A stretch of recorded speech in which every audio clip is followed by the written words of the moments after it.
Bom, rapaziada, vocês viram aí um pouquinho das minhas reações durante o filme. E eu vou fazer aqui desse início, olha, um vídeo editado pra vocês, um soft review bem rápido sobre o filme enquanto eu estou com raiva. Por isso que você tem que se inscrever nesse canal aí, deixar seu like, compartilhar o vídeo. Não tem spoiler nenhum, como eu comentei com vocês.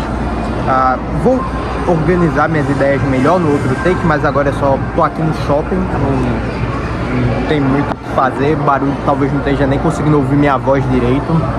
Mas bora lá, o que eu achei do filme em si? Soft review sem spoiler nem nada do tipo. O filme tinha um potencial gigantesco. Eu tava muito hypado com o filme em si. Eu queria muito ver isso desde 2021, mais ou menos, quando eu assisti. Na verdade, eu fui assistir no finalzinho de 2021 para 2022, o No Way Home, eu assisti várias vezes.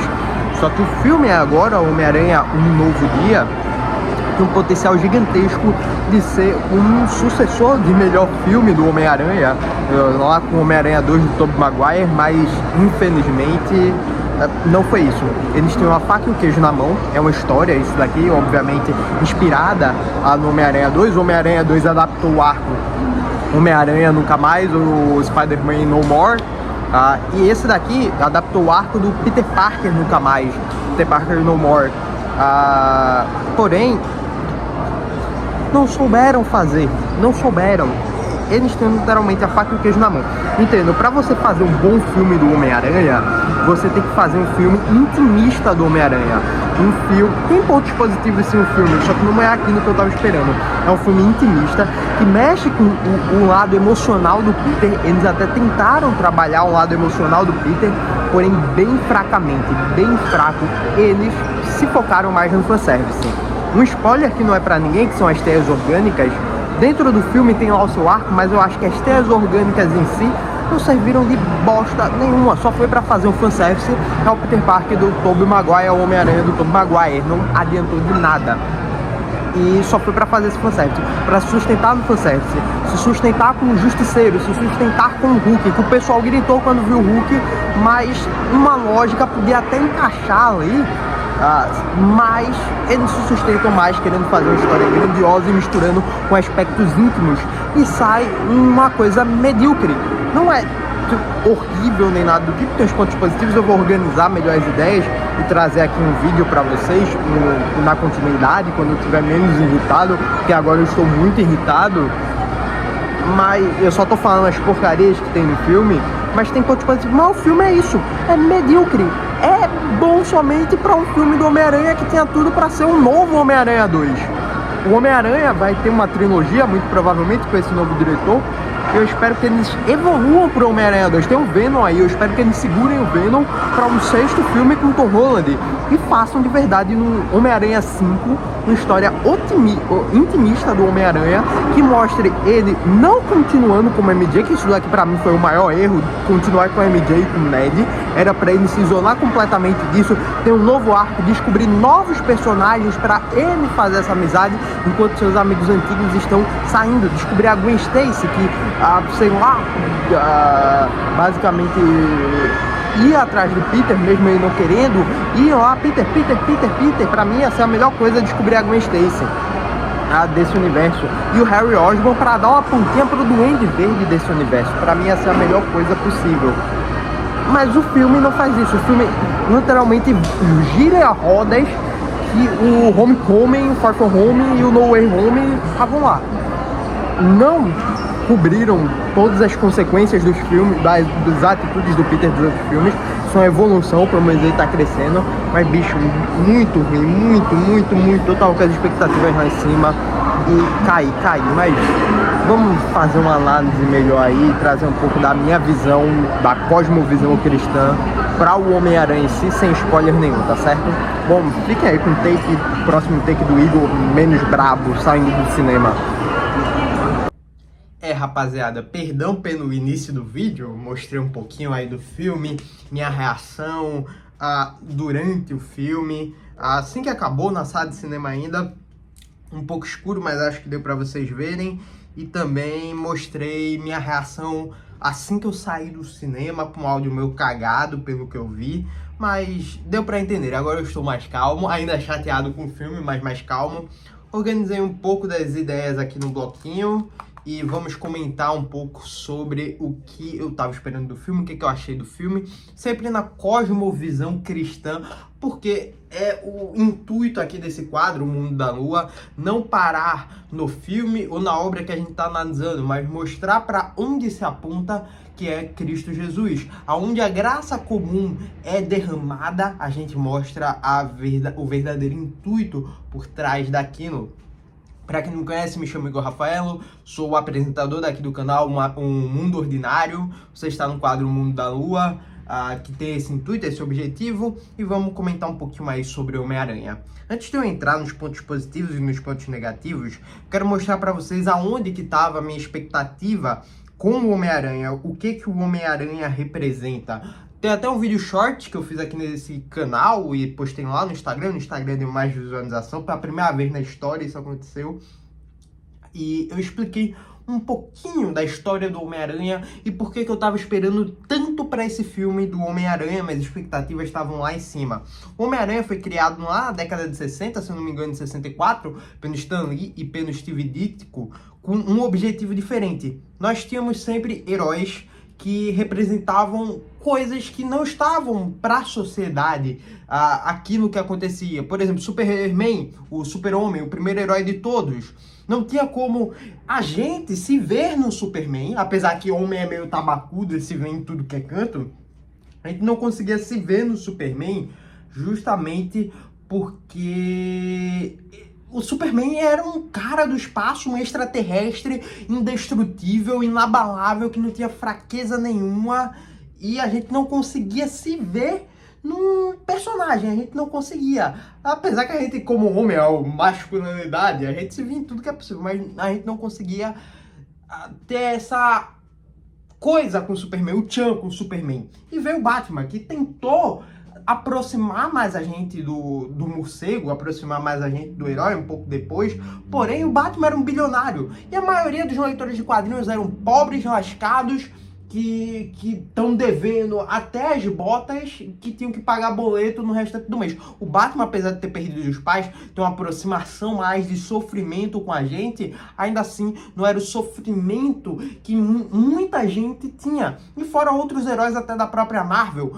O Quarteto Fantástico, apesar de todas as percas, ainda eram ricos, os cientistas tinham uma torre e eles tinham um ou outro, uma família criada. Os X-Men, talvez, à margem da sociedade, mas o X-Men veio depois.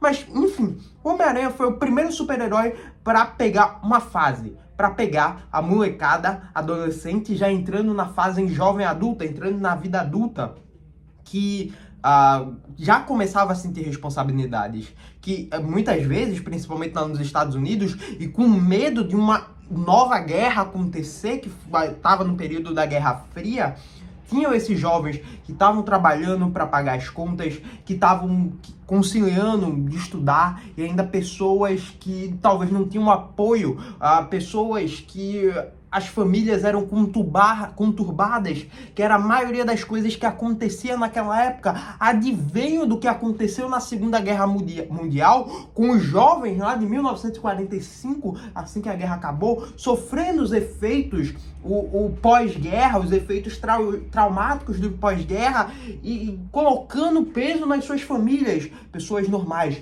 e com jovens e adolescentes sofrendo isso e sentindo esse peso. E não era que nem os jovens e adolescentes de agora, eram pessoas que tinham que trabalhar para ajudar em casa, que não era só estudar, eram pessoas que já tinham uma responsabilidade e um medo imenso.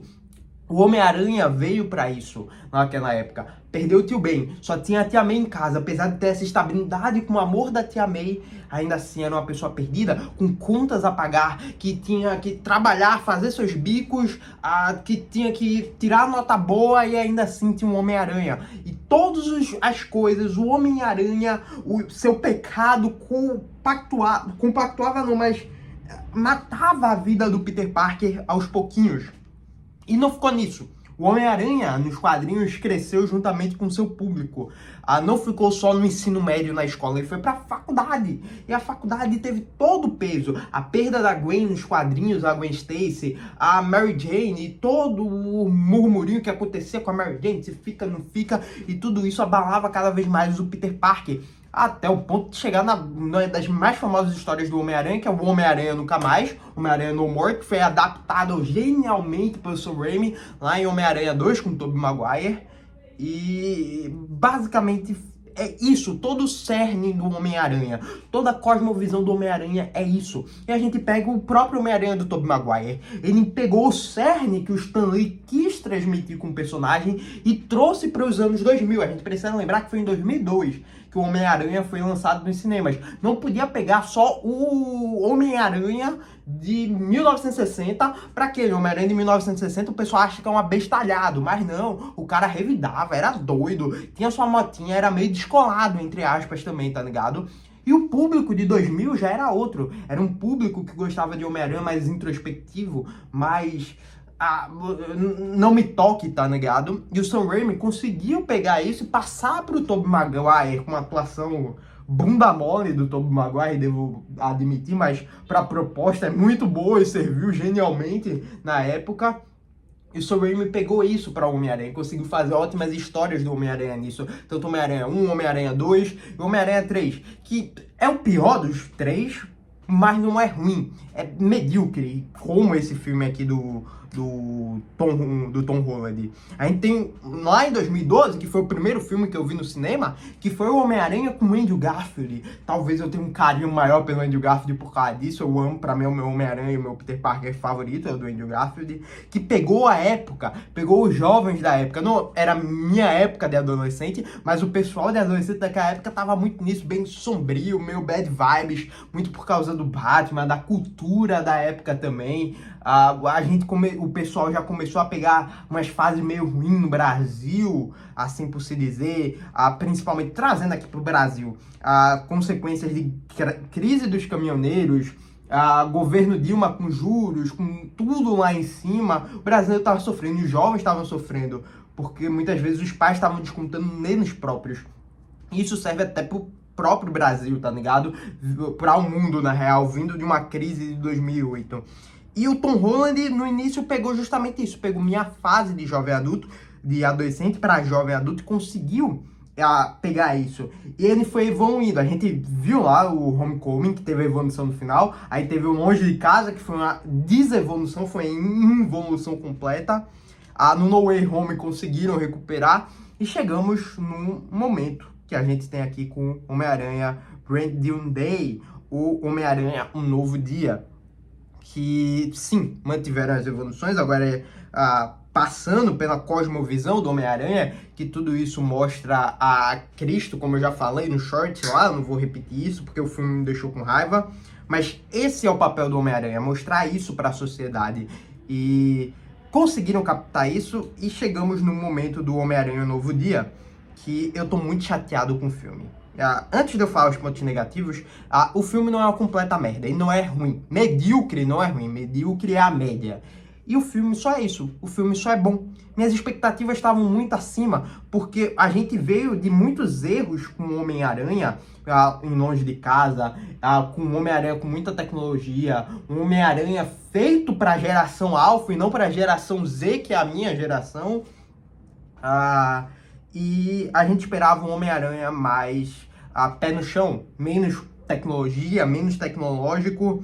E um Homem-Aranha eu tava esperando no caso, e eu tava esperando justamente um Homem-Aranha com essa evolução, para ele resolver os problemas por ele mesmo, não mais contando com Tony Stark, não mais contando com Vingadores, não mais contando com outros heróis, ele por ele, assim como foi nos quadrinhos, apesar de ter as suas interações em momentos pontuais, se esperava algo Homem-Aranha para Homem-Aranha, assim como foi a série animada lá de 94.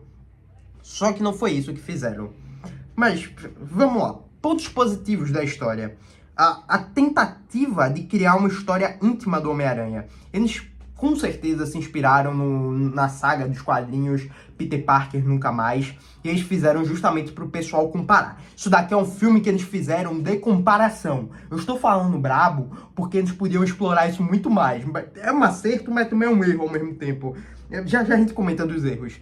Mas eles fizeram justamente para se comparar com o Homem-Aranha 2 do Sam Raimi. Eles subiram a régua por causa disso. Porque enquanto o Sam Raimi adaptou o Homem-Aranha Nunca Mais, aqui foi o Peter Parker Nunca Mais. O Peter que já estava largando a vida de Peter Parker, que queria ser só o Homem-Aranha e não estava mais vivendo, ele estava sendo só o Homem-Aranha. E isso trouxe consequências para ele. Ou seja, isso já liga ao próximo ponto positivo do filme, que é o Peter sofre as consequências dos seus próprios atos. Nos outros filmes do Tom Holland, Tom Holland, falei, bonito agora. Nos outros filmes de Tom Holland, a gente viu que ele tomava suas atitudes, tinha suas atitudes, mas não tinha as consequências. Aqui não, evoluíram nisso. Evoluíram muito bem. As consequências deles, ele mesmo sente, sejam psicológicas ou sejam físicas, que acontecem mudanças físicas ou biológicas nele. Isso daqui é muito bom. E isso eleva o patamar do filme, eleva a nota do filme. Outro spoilerzinho agora, vai ter um spoiler nisso daqui nesse vídeo. Assista por sua conta e risco, vou falar agora.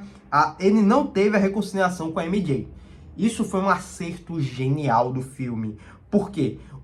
Eu fiquei já meio assim com o pé atrás quando anunciaram que a Zendaya e o Ned, o ator do Ned, iam voltar para o filme do Homem-Aranha Um Novo Dia, porque seria um momento perfeito de contar uma nova história com o Homem-Aranha. O Homem-Aranha entendendo os riscos que ele levava para aquelas pessoas e o Homem-Aranha seguindo sua vida. Se ele quisesse adaptar o arco, que é fantástico, o Homem-Aranha, o Peter Parker Nunca Mais, adaptava. Mas você criava um núcleo, além do Peter Parker, um núcleo intimista do Peter Parker, eu já estou falando dos pontos ruins, com novos personagens, apresentando novos personagens, uma nova leva. E o Peter deixando cada vez mais os seus amigos para trás, os seus antigos amigos para trás. E ele focado só no Homem-Aranha. E os seus novos amigos, que podiam ser apresentados aqui nesse filme, como a Gwen Stacy e o Harry Osborn. Inclusive tem uma menina loira lá no meio do filme que eu falo, Gwen Stacy, mas não era ninguém. Espero que botem para ser a Gwen Stacy. Ou botem outra atriz. E aí poderiam ser usados justamente para criar isso, para ter esse conflito com o Peter e ele querer voltar a ser o Peter Parker, mas não buscar reconciliação com seus amigos, aquilo da lição passado, deixar eles viverem suas vidas, eles crescerem e o Peter começar a interagir com um novo bloco, guardar os dois para algo futuro, quem sabe, para adaptar uma morte da Gwen Stacy com a MJ, dá para se dizer. Podia ser usado isso, tá ligado? Só que não, simplesmente cagaram e preferiram botar a Zendaya logo nesse filme. E isso engata com um dos problemas do filme que já eu explico. Interações muito boas, outro ponto positivo do filme. O filme faz interações geniais com os personagens do MCU e com outros personagens secundários também. O Peter Parker e o Tom Holland pegou umas dicas com o Andrew Garfield, venhamos e convenhamos. Tá parecendo muito o Homem-Aranha do Andrew Garfield lá no Tasman 2, no The Amazing Spider-Man 2. E o Homem-Aranha tá simplesmente fantástico. As expressões, o gesto dele se gesticular. Tem uma hora que ele tá conversando com o Justiceiro, que vocês veem no trailer, que ele tá, você consegue ver a atuação, o desespero do Homem-Aranha no meio do caos ali, com máscara, com tudo. O Andrew Garfield conseguiu passar uma ridica massa aí pro Tom Holland nessa parte de atuação. E a direção de arte, de câmera, tá muito bom também no filme. É uma grande evolução para as franquias passadas. Se inspiraram muito em Tasman 2, pegaram o melhor de Tasman 2, que foi a direção, que é simplesmente fantástica. O web swing tá muito bom. Não tá no nível de Tasman 2, porque Tasman 2, o web swing é outro nível, mas tá muito bom também. E agora vamos lá, pois ponto negativo desta bexiga que deixa o filme 7, onde tava lá em cima minhas expectativas. Eles não souberam fazer uma história intimista do Homem-Aranha. Esse filme daqui era o momento dele fazer uma história intimista do Homem-Aranha, fazendo essa separação da Zendaya e do Ned, e ingressando em um novo bloco de amigos com um vilão não megalomaníaco, que nem foi que aconteceu. Venhamos e convenhamos, é um vilão megalomaníaco, mas um vilão intimista, que mexa com os sentimentos do Homem-Aranha e que provoque toda essa mutação que vimos no meio do filme. Poderiam fazer isso, só que não. Preferiram interações, apesar de boas, preferiram apelar completamente para interações com personagens do MCU, como o Hulk e o Justiceiro, e manter o elenco antigo para não perder 9 anos de desenvolvimento de personagem. Isso daí foi uma bela de uma cagada. Eles literalmente jogaram na nossa cara, ó, a gente tá planejando para outro filme. O problema da Marvel é esse, sempre planejando para outro filme maior. Nesse último filme maior eles conseguem entregar? Conseguem, mas o caminho é feito de filmes nota 7. Quase sempre. A Saga do Infinito foi isso na maioria das vezes. A gente só não deu muitos sets durante os filmes, porque teve alguns filmes que alguns diretores conseguiram ter uma liberdade a mais. Por exemplo, Guardiões da Galáxia. Mas é isso. É um filme preparação para algo maior no próximo. E algo maior cagado. Venhamos e convenhamos. Se eles tivessem feito essa preparação para uma morte da MJ, da Zendaya, seria show. Muito bom. Uma morte para justamente com o Harry Osborn descobrir os antigos amigos e tudo mais, mas não, eles preferiram jogar no safe e não souberam fazer isso, não fazer essa história intimista do Homem-Aranha. Preferiram fazer uma história megalomaníaca focado no Vingadores Doomsday, provavelmente, onde a personagem da Side Sim, que eu não vou falar quem é, provavelmente vai ter alguma coisa, um pós-crédito. Eu acho que ela talvez não apareça no filme do Doomsday, mas vai ter algum pós-crédito no filme do Doomsday que vai levar pra Guerras Secretas. Só foi pra isso, só foi literalmente isso. Foi, segura aí que tem coisa melhor vindo, é a Marvel falando isso, é o Kevin Feige jogando um balde de água fria na nossa cara. A personagem da Side Sim que cagaram pra ela completamente. Provavelmente tem algum arco da personagem nos quadrinhos que ela faz isso. Eu não sei porque eu não sou um fanzaço de X-Men, mas na minha visão as melhores histórias da personagem da Side Sim nos quadrinhos não é quando ela tá de vilã. É quando, na verdade, é a evolução dela ao ponto dela chegar em vilã. E não é ela que é a vilã nos quadrinhos, venhamos e convenhamos. Mas cagaram pra ela, só botaram ela logo aí pra fazer uma ponte, provavelmente que ela vai aparecer em Guerras Secretas, que vai ser algo importante no reboot, ela e a Wanda, que é outro erro absurdo que vai ter, vai voltar a Wanda pra fazer isso, esse reboot lá em Guerras Secretas em 2027, e é triste, muito triste, demais. Interações demais. As interações são boas, mas tem interação demais, principalmente com o Justiceiro, bicho. Na moral, o maior erro do Tom Holland, isso daqui podia ser legal lá em 2018. Mas venhamos e convenhamos, acabou, velho. É chato, porque todo filme do Tom Holland, eles dependem de uma participação especial. Não conseguem fazer o que o Sam Raimi fez lá atrás, de sustentar um filme com Homem-Aranha. Depende da participação. Ou é Doutor Estranho, ou é Hulk, ou é Homem de Ferro, ou é Justiceiro. Dependem desse hype. Parece que eles não se sustentam no roteiro e não querem fazer o roteiro pra isso. E fizeram algo megalomaníaco. O final é totalmente megalomaníaco. Mas não é não, porque eles fizeram uma história intimista com a personagem da Side Sim. Gente, é totalmente megalomaníaco. A personagem da Side Sim, spoiler novamente, pula aí se você não quer ver, fez um negócio que controlou a mente da população a 1 quilômetro de distância. Se o pessoal dos Thunderbolts, os Novos Vingadores, não verem pra isso e falar, uma ameaça. Isso daqui é uma ameaça. Depois de ter visto a nave do Quarteto Fantástico no espaço, os malucos são malucos. Na moral, os malucos são doidos. Por que não dá nem... Opa, calma, vem aqui, não, fica aqui preso. Que aqui não controlou a mente de centenas de pessoas em um raio de 1 quilômetro. 1 quilômetro daqui da minha casa até a orla daqui do Janga. De onde eu moro. Vocês têm noção que é isso? E é algo megalomaníaco. Outro erro. Peter não ter abandonado a Ned e o MJ. Spoiler de novo aqui, spoiler. O Peter não abandonou a Ned e o MJ, continuaram com eles. Ah, mas a MJ falou que não vai voltar com o Peter, eles não voltaram, Igor. Não voltaram, mas vocês acham que vai ficar assim? Eles vão desenvolver o segundo filme pra provavelmente a MJ voltar com o Peter e a história feliz. Vai ter o reboot em 2027, só que aí vão dizer que esse novo filme, ou essa nova trilogia, com esse novo diretor, se passa antes dos acontecimentos de Guerras Secretas. Provavelmente vão fazer isso. Não vão perder dinheiro com Tom Holland. Vai sim rebootar tudo, ser um novo ator do Homem-Aranha e os Caramba 4. E é um filme de desenvolvimento, outro erro. É um filme de desenvolvimento para algo maior. É um filme de ponte para Doomsday e Guerras Secretas. E um filme de ponte para um segundo filme dessa nova fase do Tom Holland. É isso. E voltaram com a amizade dele com o Ned. Porque podia acabar se aquilo. O Peter se afastando e fazendo novos amigos, tudo não. Eles voltam aos mesmos erros de sempre. E eu tô muito com raiva disso. E o outro erro é que todo filme do Homem-Aranha sempre joga pro próximo. É o próximo filme, é o próximo grande evento da Marvel. Eles não conseguem mais fazer uma história encaixada do Homem-Aranha. É sempre o próximo. E quando chega esse próximo, a gente grita por causa de hype, que foi o que aconteceu no No Way Home.